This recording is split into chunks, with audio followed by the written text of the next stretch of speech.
कुछ समय पहले एलोन मस्क और निखिल कामत के बीच एक पॉडकास्ट में चर्चा होती है और इस पॉडकास्ट में एलोन मस्क कुछ ऐसी बातें क्लेम करते हैं जिनका साइंस के अनुसार कोई बेस ही नहीं है। अब इनका सबसे झूठा तर्क सुनो, मानवता खत्म होने वाली है। एलोन मस्क कहते हैं कि दुनिया की TFR मतलब टोटल फर्टिलिटी रेट 2 से नीचे गिर गई है और उन्हें मानवता के खत्म होने की चिंता है। पिछले साल रेप्लेनिश रेट से नीचे चली गई, 2.1 से नीचे है। मैं नहीं चाहता मानवता खत्म हो जाए।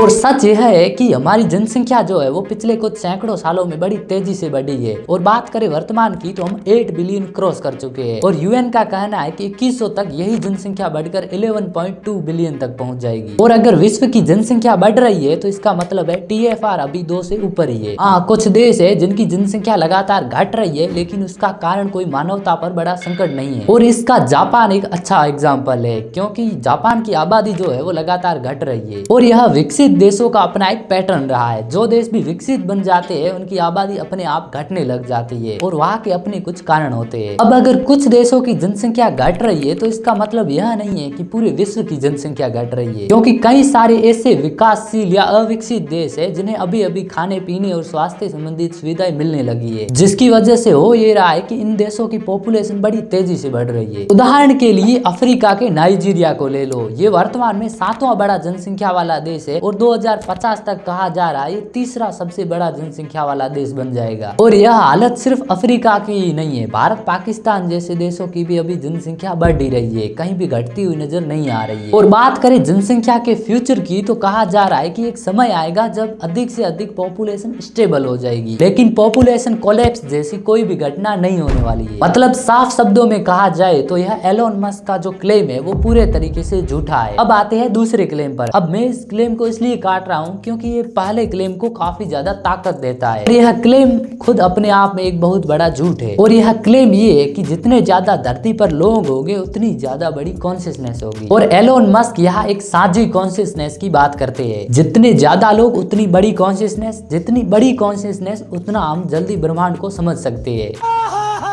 अब यह क्लेम सुनने में आपको भी बड़ा पसंद आया होगा लेकिन यह सबसे बड़ी झूठी बात है क्योंकि कॉन्शियसनेस हेड काउंट पर डिपेंड नहीं करती है, वह आपकी लाइफ स्टाइल पर डिपेंड करती है। मतलब आप जी कैसे रहे हैं और किन सुविधाओं के बीच जी रहे हैं ये इस चीज पर डिपेंड करती है। क्योंकि अगर कॉन्शियसनेस हेड काउंट पर डिपेंड करती तो यूपी और बिहार की कॉन्शियसनेस सबसे दुनिया में अधिक होती क्योंकि अगर इन दोनों स्टेट की पॉपुलेशन को मिलाया जाए तो 38 करोड़ पार कर जाएगी। मतलब USA की पॉपुलेशन 34 करोड़ है और ये है 38 करोड़, मतलब USA से भी अधिक पॉपुलेशन है इस क्षेत्र की। और अगर यह क्लेम सही होता तो सबसे पहले मुझे खुशी होती क्योंकि भारत अमेरिका से मिलिट्री टेक्नोलॉजी और इकोनॉमी में सबसे आगे होता। लेकिन आज हालात ये है कि हमारे ही 2 स्टेट जितनी पॉपुलेशन वाला देश हमें ही कंट्रोल कर रहा है क्योंकि कॉन्शियसनेस ज्यादा हेड काउंट से नहीं आती, वो आती है हेल्थ, वेल्थ और एजुकेशन से। बाकी 2 चीजें जो है वो वेल्थ पर डिपेंड करती है और वेल्थ दुनिया के टॉप 10% लोगों के पास 1/3 से अधिक है और यह अमीर और गरीब के बीच की खाई लगातार बढ़ती जा रही है। और अगर आप दुनिया की हालात देखें तो एक बहुत बड़ी ऐसी पॉपुलेशन है जिसका बेसिक सर्वाइवल भी ठीक से नहीं हो पा रहा है। और अगर यह तर्क भी कम पड़ रही है तो आप दुनिया के टॉप 10 इनोवेटिव देशों को देख लो, उनकी पॉपुलेशन जो है वो बहुत कम है लेकिन वहाँ के लोगों के पास सुविधाएं अच्छी है और इन अच्छी सुविधाओं के कारण ही वहाँ के लोग ज्यादा कॉन्शियसनेस हो पाते हैं। और अगर आपको आज के युग की सच्चाई मालूम है तो हमें पॉपुलेशन बढ़ाने की जगह घटाने की जरूरत है क्योंकि इंसानों की आबादी पिछले कुछ सालों में इतनी तेजी से बढ़ रही है कि धरती के लिए झेलना पॉसिबल नहीं हो पा रहा है। आप इसे ऐसे समझिए कि हमारे पास 1 साल के लिए जितने रिसोर्सेज खर्च करने के लिए होते हैं, मतलब अर्थ 1 साल में जितने रिसोर्सेज रीजनरेट कर पाती है हम उससे 1.5 गुना ज्यादा रिसोर्सेज खर्च कर रहे हैं। मतलब हम ऐसे जी रहे हैं जैसे हमारे पास 1 नहीं बल्कि 2 प्लेनेट हो। और अगर दुनिया का हर देश अमेरिका की तरह जीना शुरू कर दे तो हमें 1 नहीं 5 धरतियों की आवश्यकता पड़ेगी। और जानते हो इन सब बेवकूफियों का नतीजा क्या हुआ है? हमारे सामने आज ग्लोबल वार्मिंग जैसी बड़ी समस्याएं सामने आ गई है जिसकी वजह से जलवायु परिवर्तन हो रहा है, ध्रुवों और ग्लेशियर की बर्फ पिघल रही है और बर्फ पिघलने की वजह से समुद्र स्तर लगातार बढ़ रहा है और समुद्र स्तर के बढ़ने के कारण कई सारे द्वीप वर्ल्ड के नक्शे से गायब हो रही है और गर्मी हर साल रिकॉर्ड तोड़ रही है और हमारी आबादी की वजह से कार्बन एमिशन इतना अधिक बढ़ गया है कि धरती के झेलने की क्षमता से बाहर है। और अब मैं असली बात बताता हूँ, वो ये है कि मानवता सच में खत्म होने वाली है ग्लोबल वार्मिंग की वजह से और इसका असली समाधान आबादी बढ़ाना नहीं आबादी घटाना है।